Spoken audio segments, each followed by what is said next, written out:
കാസർഗോഡ് നിർമ്മാണത്തിലിരിക്കുന്ന വീട്ടിൽ നിന്നും കഞ്ചാവ് പിടികൂടിയ കേസിൽ പ്രതിക്ക് ശിക്ഷ വിധിച്ച് കോടതി. മംഗൽപാടി സ്വദേശി മുഹമ്മദ് ബാത്തിഷയെയാണ് 1 വർഷത്തെ കഠിന തടവിനും 20,000 രൂപ പിഴയടയ്ക്കാനും കോടതി ശിക്ഷിച്ചത്. കാസർഗോഡ് ജില്ലാ അഡീഷണൽ സെഷൻസ് കോടതിയാണ് വിധി പ്രസ്താവിച്ചത്. Start your journey with confidence. GTech Education. Fatima Arcade, opposite New Bus Stand, Kasargod. Telephone 7736 100 049994 227432.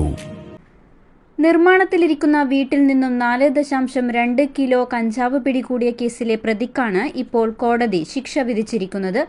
Mangalpady ബൈത്തല സ്വദേശിയായ 42-കാരൻ KS മുഹമ്മദ് ബാത്തിഷയെയാണ് ജില്ലാ അഡീഷണൽ സെഷൻസ് കോടതി ജഡ്ജ് രാമു രമേശ് ചന്ദ്രഭാനു ശിക്ഷിച്ചത്.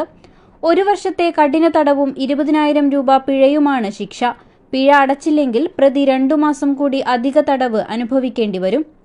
2020 ജൂലൈ 5-നാണ് കേസിനാസ്പദമായ സംഭവം നടക്കുന്നത്.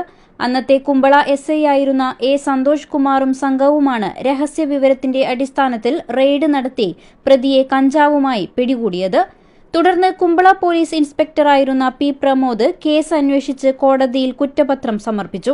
പ്രോസിക്യൂഷനു വേണ്ടി അഡീഷണൽ ഗവൺമെന്റ് പ്ലീഡർമാരായ G ചന്ദ്രമോഹൻ, ചിത്രകല എന്നിവരാണ് കോടതിയിൽ ഹാജരായത്. News 14 live, Kasaragod.